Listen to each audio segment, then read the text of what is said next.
I'm going to talk about what I think, what this institute is about, where it's coming from, where it's going to, and what's driving it.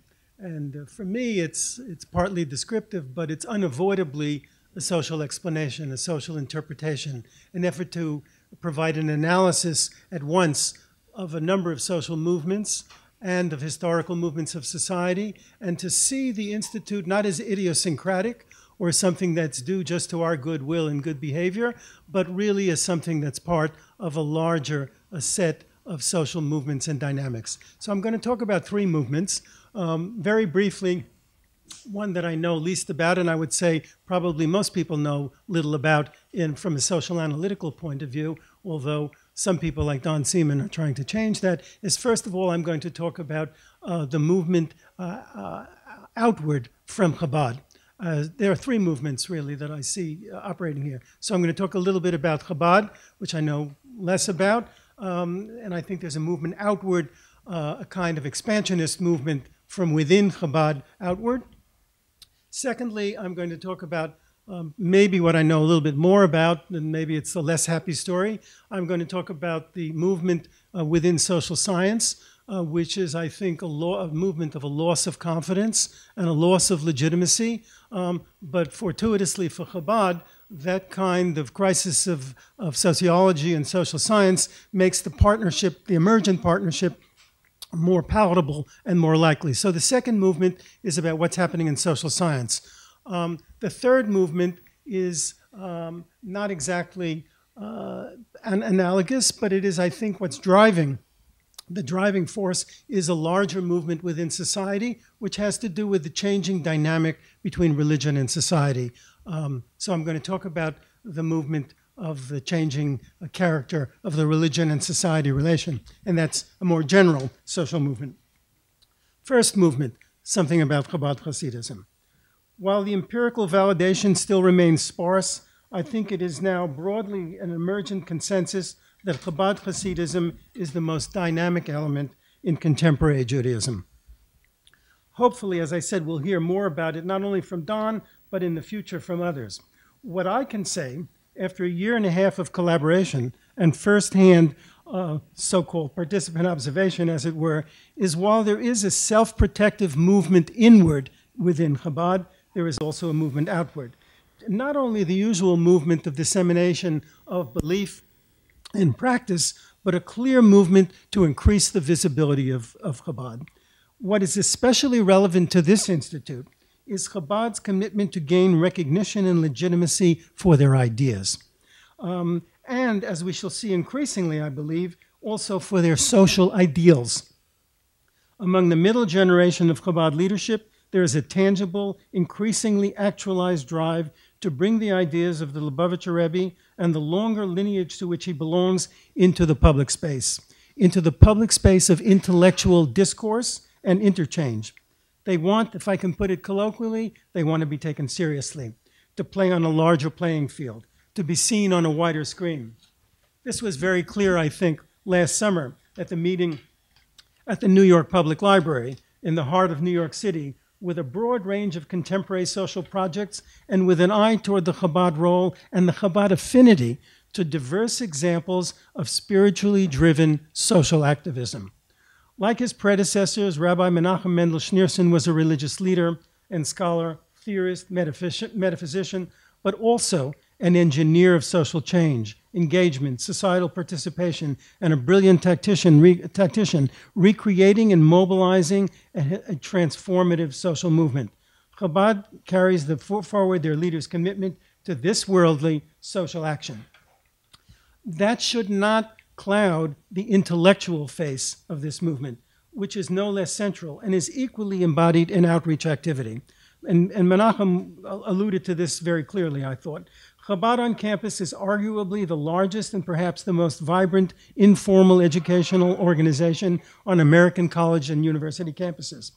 It is almost inevitable, given Chabad's historic intellectualism and working in the academic context, that it would want to extend its outreach to the chief purveyors of ideas in these settings, the faculty. Facilitating this meeting of ideas and different discourses particularly, but but not exclusively, in the human or social sciences has been part of the initial work of this institute. Surprisingly, intellectually and socially different participants are exchanging ideas, and in the best cases, creating new syntheses and perhaps communities. That's very briefly the first movement. The second movement. The second movement is a mass cultural and academic one.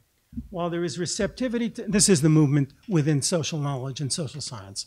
While there is a receptivity to such emergent partnerships in theory, research, and practice, it comes in part from the movement within the social sciences, to expand its horizon of discourse and to mine unsuspected stores of conceptual treasure. Part of this is normal academic imperialism, and part of it comes from a perceived need for revitalization. It's more than 50 years since Alvin Gouldner proclaimed the coming crisis of Western sociology, and it's almost a quarter of a century since Charles Lemmert said all of our work now is after the crisis in sociology. The effect of this is the loosening of the monopolization of knowledge by the modern disciplinary traditions and the pluralization of knowledge. This pluralization of social science theory and research also allows the long developing movements for diversity and respect for cultural and intellectual differences on university campuses. We can get into that, the role of student movements in that, but it leads to an increasing willingness to talk about something that people call colloquially now indigenous knowledge, which means some validity of knowledge outside of the disciplinary boundaries. One particular face of the pluralization of modern disciplinary knowledge is the return of still marginal signs to giving academic legitimacy and even value to religious knowledge within the university. And it's just astounding to me. I was at Princeton last week at the Center for Theological Inquiry, which is largely working on Christian theology. I think they want to do more broadly and better, which is why they were talking to me. But I mean, the NASA, the Space Administration, is sponsoring them to do a series of seminars and year-long colloquia on themes like astrobiology and spirituality. So, you know, science is looking toward religious knowledge as having something to contribute to the discourse. And to look at religious knowledge in a different way, not as we do in social science, as the object of our gaze, but as an intellectually agentic partner with what I'm starting to call discursive parody. I like that better than indigenous knowledge. The religious turn, as Brian Turner has called it, and Jürgen Habermas and Charles Taylor's acknowledgement, even of, and Jürgen and I have talked a lot, and Yotam and I have talked a lot about Jürgen Habermas, of post-secular society, occurs, as we have seen in the research reviewed by Grace Davey on resacralization, Paul Helas and spirituality, and what Thomas Chordash calls the globalization of religion. And Chordash's term is a good one, I think. He's talking about religion, and he talks about religion as the sleeping giant. The sleeping giant has awakened, according to Chordash. I don't want to talk about Sorokin. That's a whole other story in social science, and nobody now reads Sorokin, although Sorokin was the founder of the sociology department at Harvard, the first professor of sociology, and a real polymath who published a book called The Social and Cultural Dynamics, which is now so out of fashion that even at the illustrious University of Pennsylvania Library, the books are now held in a storage area because there is so little demand for them. But Sorokin's hypothesis, which is based on a theory of cultural change, is that there are long cycles, long waves in culture, and that we are now at the end, and we know this in part, I mean, it's in a very massive empirical comparative study. We are now at the end, and partly that's why we're having all the suffering and the crises, we are now at the end of the sensate culture. We're seeing the death of the sensate culture and the death of the premise of the sense, which is the premise of materialism. The end of the sensate culture and the return of the ideational, which is to say the religious and spiritual culture on a global scale. It is not surprising to a sociologist of knowledge that wider cultural, and I think Bill Parsons alluded to that, that wider cultural changes would be at least refracted, if not in academic discourses. despite the internal, maybe even reflected, despite the internal dynamics of paradigmatic loyalty. Kuhn's paradigm shifts came from within disciplinary knowledge, and not from broader currents of social and cultural changes. My own work argues for mystical sociology, and I'm not going to do that here today. I just want to say that I try to show that a series of, and this has to do with the Habad partnership, try to show how a series of contemporary social issues characteristic of a contemporary society of excess could be better addressed by ideas that are drawn from the history of Habad Hasidism. The secular sacred divide, which has characterized the modern university and the discipline and the regime of disciplinary knowledge, that in its own terms does not hold. That is to say, the secular sacred divide does not hold on the scale of explanatory value. Social practices typical of the Chabad tradition could be seen as responses to contemporary social issues and as alternatives in both theory and in practice. The willingness to jump the wall, not only of disciplinary divide beyond the so-called Geertzian blurring of genres, and to look toward religion as now increasingly relevant for the creation and accumulation of knowledge, is not unique to me. It's not unique to Hasidism, and it's not unique to Judaism more generally. Just a few quick blurbs on that. In her and Don and I have been talking about that, and Yoni and I have been working on that for years. In her commentary on the William James Centenary, Eleanor Roche argued the relevance of Buddhism for cognitive psychology and for cognitive science. I like her call to, as she put it, to let's take religion seriously, which means as a source of paradigmatically relevant ideas. John Milbank has been working consistently in the past 20 years to show how social theory changes as it is nudged over by his view of Christian theology.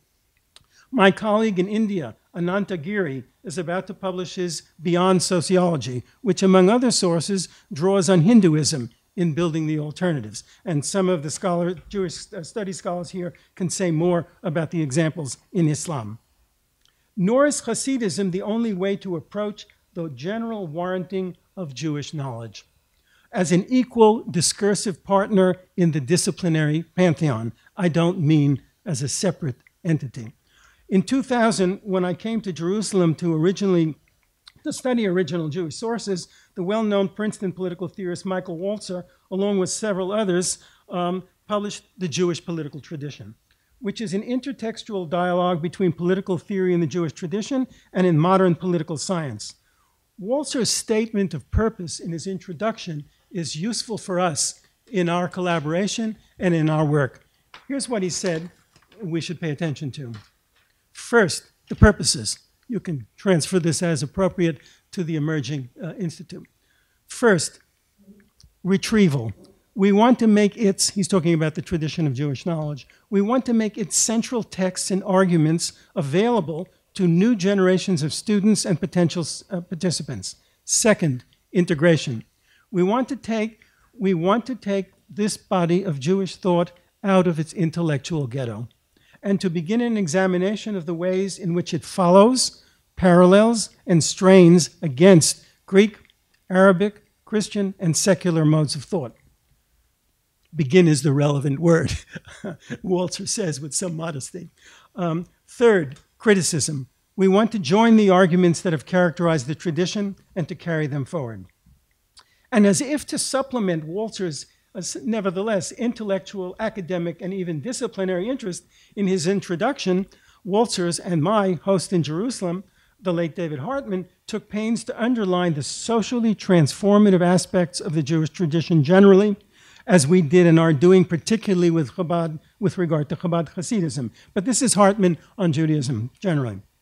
Quote, "There is no escaping," writes Hartman, "to the privacy of the inner soul or to some spiritual sanctuary separated from the mundane issues of everyday life.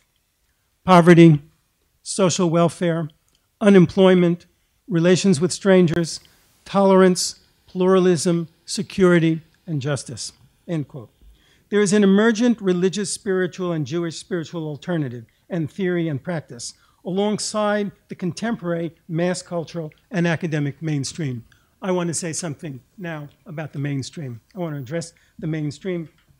What did we say that was in Hebrew? Mechor klayim, behind the curtain. In other words, the actors in this institute, at least at the onset, are Habad Hasidism and members of, partly my attempt to bring along members of academic faculties who, in some cases, are not too difficult to bring along to what they see as their own intellectual isolation and alienation. But what is moving that? What is moving the actors? What is the ground? What is the infrastructure? What is the deeper reason for this? And that is the third movement. So I want to say something about the changing relation between religion and society. Okay, so those are the immediate actors. They are both playing on a historical and sociocultural stage. We've talked about the reassertion of a resacralization, but we have not tried yet to explain what is driving, what is propelling this meeting at a deeper macrostructural level. What defines the mainstream, and what has it to do with religion and society? And why and how do we belong to a still wider movement in historical society? I'm going to talk briefly, very briefly, about Max Weber's analysis as answers to these questions, and then I'm going to dissent from his conclusions. Religious and Jewish studies scholars, in their borrowing from the conceptual origins, from the conceptual armory of social science, although it is a cautious borrowing, characterized by a justifiable fear of reductionism.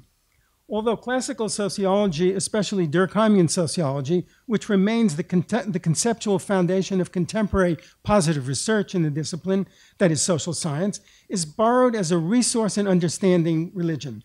Now, Weberian concepts, notably charisma and authority, are increasingly imported to religious and Jewish studies, but without the wider system of meaning that generates those specific categories. This is relevant because Weber's wider system of analytic meaning speaks to our times and to our current interest in the role of religion and society. Weber's theory and research addresses the backbone of the theory and society in which our action now takes place. The materialism of social science and its derivative, and you know, we hear that in one way or another from Jeff Kreipel in his discourse, the materialism of social science and its derivative, but I'm putting it out there very plainly, the materialism of social science and its derivative placement of religion as a secondary social phenomenon is what is challenged by Weber's more than significant qualifications of Marx. What I'm saying is the way Weber is taught is that Marx represents materialism and material interest, and Weber is a kind of supplement, a kind of an antidote, a kind of an alternative, and Weber represents ideas. So, of course, Weber did not accept that for a moment. Quote, world images, this is Weber, world images which have been created by ideas, and this is his attempt to be a little more subtle, have, like switchmen, determined the tracks along which action has been pushed by the dynamics of interest. He's very careful when he talks about the importance of religion in society to be multi-causal, and he's very careful and cautious and so on, but nevertheless, it is religion which significantly sets the terms of social conduct in its historically changing forms, and both by design and unintentionally becomes a primary force in history. Modern European history, as Weber calls it, is the unintended result of ascetic Protestantism, in which a cultural translation and transformation occurs between transcendental beliefs that stabilize the transient magico-religious states that define the sacred into continuous social institutions. The motor of the modern economy, Weber was a lawyer and political economist as well as a sociologist, the motor of the modern economy is an internalized personal character structure of vocationalism, of a culture of specialization, of expertise, of methodical precision and calculation, of bureaucracy, and above all, of rationalization that displaces an earlier world of direct personal relations with the instrumentalism that we take for granted. Ascetic Protestantism is, and this is Weber, I mean, I'm not quoting from Weber, this is my restating of Weber's analysis. I'll quote from Weber in a moment. Ascetic Protestantism is its unintended progenitor in the search for the signs of elective grace from the transcendently unreachable divinity, whose favor becomes evidenced by worldly success, success in a calling. This is the famous idea of the beruf and the salvific power of work, the so-called degenerative colloquial form of the Protestant ethic, as we say. Weber himself, the heir of the nascent modern German bourgeoisie, child of a lawyer-politician father, but heir also of Calvinism and the deep religiosity of a mother carrying the commitments of her established Protestant lineage, Weber himself embodies the tortuous path of Puritanism as it becomes modernity. Christian asceticism, this is Weber, Christian asceticism, when it left the monastery, when it had renounced from the monastery and the church, Christian asceticism left the naturally spontaneous character of daily life in the world untouched. But now, he's talking about modernity, now it strode into the marketplace as if it really was. I mean, the idea, his language here is not the idea of how Weber is presented as the avatar of value-neutral sociology. This is not the language of a person who's neutral about this process. Now it strode into the marketplace of life, slammed the door of the monastery behind it, and undertook to penetrate just that daily routine of life with its methodicalness, to fashion it into a life in the world, but neither of nor for that world. Rationalized, intellectualized, secular, interworldly Protestant asceticism conquers and displaces all other social and cultural forms and becomes modern civilization. But despite its efficiencies and virtues of calculation, what originates spiritually in the soul or spirit, as Weber calls it, the pneuma, is transformed into the vehicle. The spirit is transformed into the vehicle from Protestant ethic, the spirit of capitalism. It is transformed into the vehicle of the destruction of the spirit. This is how Weber concludes the Protestant ethic. For when asceticism was carried out of monastic cells into everyday life and began to dominate worldly morality, it did its part in building the tremendous cosmos of the modern economic order, which today determines the lives of all the individuals who are born into this mechanism. He then goes on to quote the Puritan divines, Baxter actually, about that material concerns, we can't deny that, but they should be taken lightly, like a light cloak, quote, which can be thrown aside at any moment. The balancing of religion and materiality. And then Weber adds in a not very scientific lexicon, but fate decreed, it's not the language of social science causality, but fate decreed that the cloak should become an iron cage. Further on, no one knows who will live in this iron cage in the future, or whether this is Weber's evaluation of the civilization that has been created by the religion of which he is an embodied dynamic in his own life of living out the contradictions of the historic culture of Protestantism. No one knows who will live in this cage in the future. And this, we talked about depression. I mean, we should have talked about Weber, the maestro of depression. No one knows who will live in this cage in the future, or whether at the end of this tremendous development, entirely new prophets will arise, or there will be a great rebirth of old ideas and ideals, or neither, mechanized petrification, embellished with a sort of, they're great, I won't reach for the German here, Yotam will have to help me with that, embellished with a sort of convulsive self-importance. For the last stage, talking about the 20th century, for the last stage of this cultural development, it might well be truly said, and I guess this is Goethe, this is his estimation of the house that Protestantism built, ascetic Protestantism. It might well truly be said, specialists without spirit, sensualists without heart, this nullity, and this is not the nothingness that we talked about last night and today. He means these zeros, this nullity imagines, it's not a term of approbation. This nullity imagines that it has attained the level of civilization never before achieved. Asceticism, so this is not a happy picture. Asceticism, however, is only one path to salvation.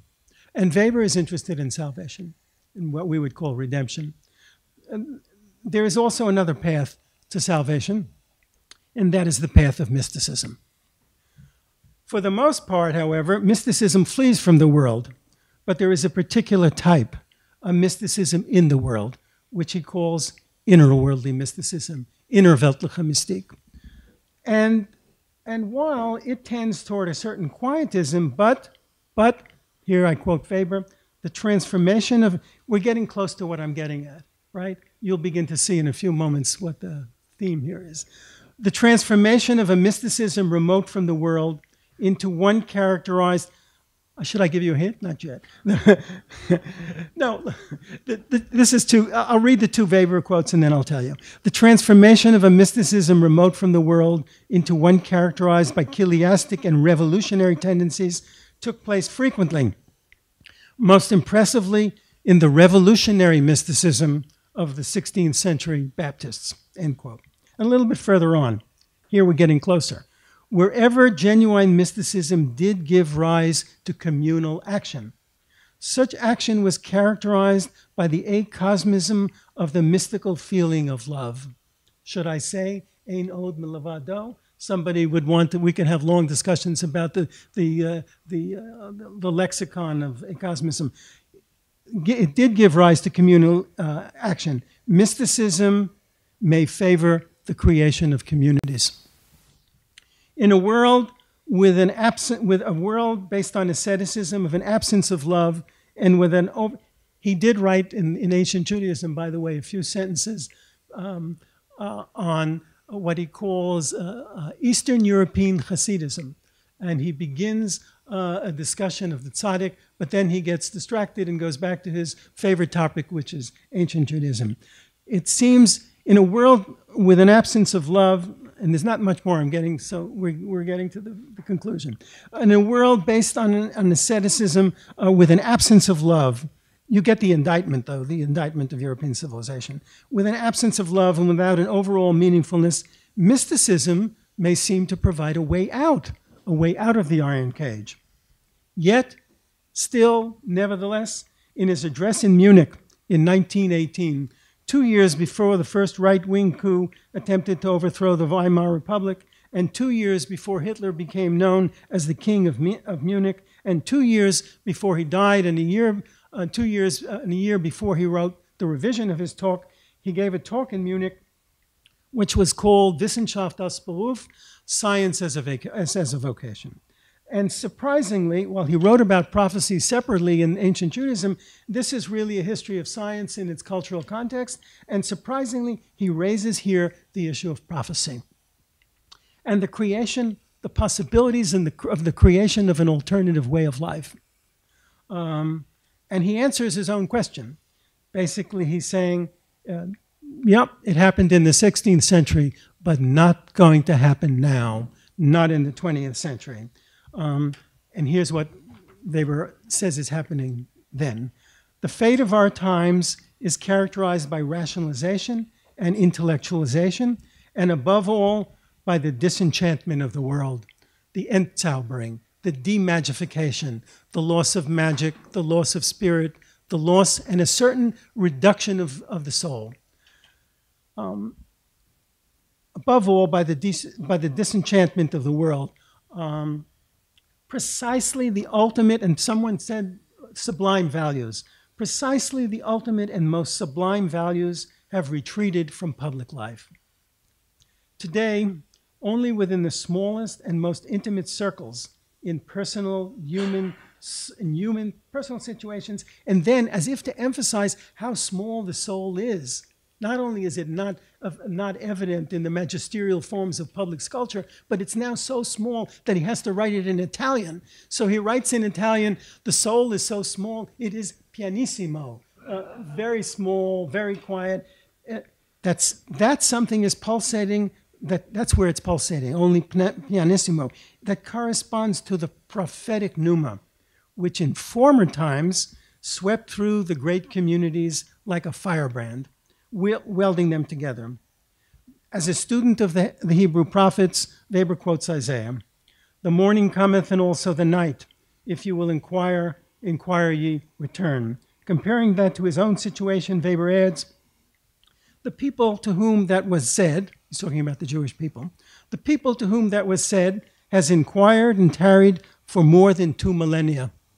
And we are shaken, he says in Munich in 1918. We are shaken. We are shaken when we realize its fate.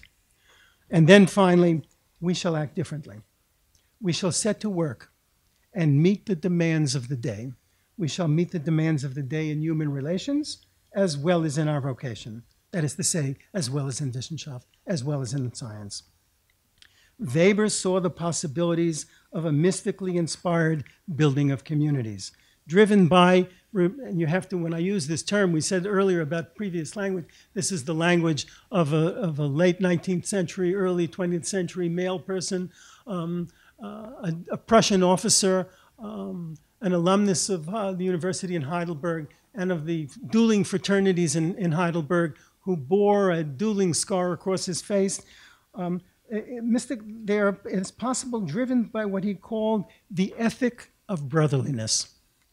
The charisma that stands against the absence, it is the charisma that stands against the absence of love, the spiritlessness and the heartlessness of the current dominant nullity. There were, however, previous examples, to quote Weber, in ancient Christianity, the Eastern Church, the Slavophile communities, Mohammed's belief, Buddhism, and among the Indian intellectuals, whom we described as having an extraordinary metaphysical achievement. He takes up Judaism separately and of the pariah people, but for the rest, the secularized Protestant mainstream, he saw only the possibility of a spirituality in personal, small circles, pianissimo. But I would add, to return his foray in Italian, I would add, he may have seen the pianissimo, but he did not see the risorgimento. The risorgimento is not only the Italian unification, but generically, the risorgimento is the rebirth, the Renaissance. He did not see the risorgimento of inner worldly mysticism. And he certainly, despite his allusion to East European Hasidism, and he did not see the example in Jewish Hasidism of what a number of its scholars have called, in one way or another, the example of Kabbalah become ethos. Yet, it is in these social public forces of emergent communities that are propelling the Institute forward. Between religious movements, boundary shifts in the social sciences, and the dialectic of the disenchantment of the world, the basic premises and behaviors of the life orders of the so-called mainstream that Weber identified with impersonality and an absence of love, what he called the world dominion of unbrotherliness, stands now again in tension with the possibilities of an ethic of brotherliness. And I should add to my previous qualification of that 15 years later in his canonical essay, Max Horkheimer, which was a precursor of the study of authoritarian personality on authority in the family, adds also that the oppositional principle, the ethic of brotherliness is the oppositional principle. The oppositional principle, as Horkheimer puts it, is the principle of sisterly love. As Weber himself observed, the religion of brotherliness has always clashed with the orders and values of the world. So, to conclude, meeting the demands of the day and in our vocation means for us now both the social and intellectual spiritual aims of the Institute. Now, when we said earlier how this should be done, that's exactly what I wanted to say, Menachem, how.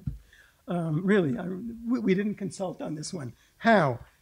How this has begun and how it may develop in the intellectual collaborations, our sciences of vocation, and in the demands of the day, our everyday work world, are questions like, that's what I'm setting up our next meeting, are like questions like how in education, in aging, in tolerance, and to recall Hartman, in poverty, unemployment, relation to the stranger, tolerance, pluralism, security, and social justice. That's what this institutional meeting is about. And that is, if it works, which it's beginning to work, I hope, it works to some extent because it expresses counter movements counter-historical movements in knowledge, religion, and society. I like Weber a lot, but times do change.